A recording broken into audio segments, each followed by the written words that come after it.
एक किसान के पास दो घड़े थे। एक घड़ा थोड़ा सा कहीं से फूटा था और दूसरा घड़ा सही था। किसान रोज नदी पर पानी भरने जाता था। वह घड़े को एक डंडे में बांधकर अपने कंधे पर दोनों तरफ लटका कर लाया करता था। लेकिन किसान के घर 1.5 घड़ा ही पानी पहुंच पाता था, बाकी रास्ते में ही गिर जाता था। ऐसा 2 सालों से हो रहा था। सही घड़े को इस बात का बहुत घमंड था कि वह पूरा का पूरा पानी घर पहुँचाता है। वहीं दूसरी तरफ फूटा हुआ घड़ा इस बात से बहुत शर्मिंदा रहता था कि वह आधा घड़ा ही पानी पहुँचा पाता है। एक दिन फूटा हुआ घड़ा किसान से बोला, तुम मुझे इतनी दूर ले जाते हो लेकिन मैं आधा पानी ही घर पहुंचा पाता हूँ। मैं बेकार हूँ, तुम मुझे फेंक क्यों नहीं देते। किसान उस घड़े को अपने साथ लेकर गया और जब वह आधे रास्ते में पहुँचे तो उसने फूटे हुए घड़े से कहा, तुम खुद को कभी बेकार मत समझना। ये जो रास्ते में रंग बिरंगे फूल लगे हैं ना, ये सब तुम्हारी वजह से हैं। मुझे तुम्हारी कमियां पता हैं, इसलिए तुम जिस तरफ रहते हो मैंने उस तरफ फूल के बीज बो दिए थे और मैं इन्हें रोज बेचता हूँ, जिससे मेरा परिवार चलता। एक बूढ़ी औरत 2 लाख रुपए जमा करने बैंक जाती है। मैनेजर ने बुढ़िया से पूछा, इतने पैसे आपके पास कहाँ से आए? बुढ़िया बोली, मैं शर्त लगाती हूँ कि आपको भी शर्त लगानी है। मैनेजर बोला, नहीं। बुढ़िया ने कहा, वैसे भी आप मुझसे शर्त नहीं जीतेंगे। मैनेजर को गुस्सा आया और वह शर्त लगाने के लिए तैयार हो गया। बुढ़िया बोली, शर्त यह है कि कल सुबह 10 बजे मैं आपको 2 थप्पड़ मारूंगी और आपका पूरा शरीर हरा हो जाएगा। अगर ऐसा नहीं हुआ तो मैं आपको 10,000 दूंगी और यदि ऐसा हो गया तो आप मुझे 10,000 रुपए देंगे। मैनेजर सोचा, ऐसा संभव थोड़ी है। उसने शर्त मान ली। अगले दिन बुढ़िया अपने वकील के साथ बैंक पहुंची और शर्त के अनुसार उसने मैनेजर को जोर से 2 थप्पड़ मारे। इतने में वकील दीवार से सिर पीटने लगा। मैनेजर ने बुढ़िया से पूछा, ये आपके वकील को क्या हो गया? बुढ़िया मुस्कुराते हुए बोली, मैंने इससे 20,000।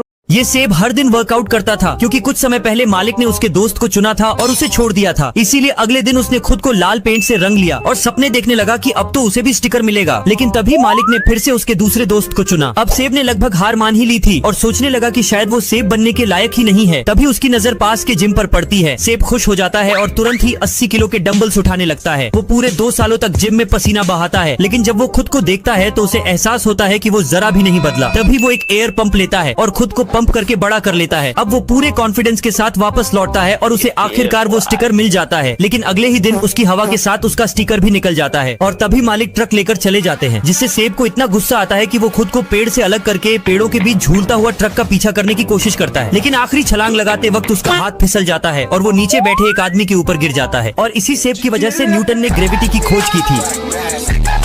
दोस्तों, एक अमीर किसान ने मरते समय अपने तीनों बेटों से कहा, मैंने अपने बेड के नीचे कुछ छिपा रखा है, मेरे मरने के बाद उसे निकाल लेना। किसान मर गया। उसके बेटों ने बेड के नीचे खुदाई की तो उन्हें 3 बर्तन मिले और एक सोने की ईंट। पहले बर्तन में मिट्टी था, दूसरे में गोबर और तीसरे बर्तन में था 100 रुपए की नोट। तीनों भाई को समझ नहीं आ रहा था कि वह बंटवारा कैसे करें। तीनों अपनी समस्या लेकर एक अंकल के पास गए। अंकल बहुत ही चालाक और होशियार था। उसने कहा, आपके पिताजी बहुत होशियार थे, इसीलिए उन्होंने बंटवारे का यह तरीका निकाला था। पहले बर्तन में मिट्टी है, इसका मतलब है कि बड़ा बेटा सारे खेत लेगा। दूसरे बर्तन में गोबर है, इसका मतलब दूसरा बेटा गौशाला लेगा। तीसरे में पैसा है, यानी किसान के बैंक में जो पैसे हैं वह सबसे छोटा बेटा लेगा। उन तीनों ने कहा, अंकल इसका बंटवारा तो हो गया, लेकिन इस सोने के ईंट का क्या होगा? अंकल बोला, आपके पिताजी को पता था कि बंटवारे के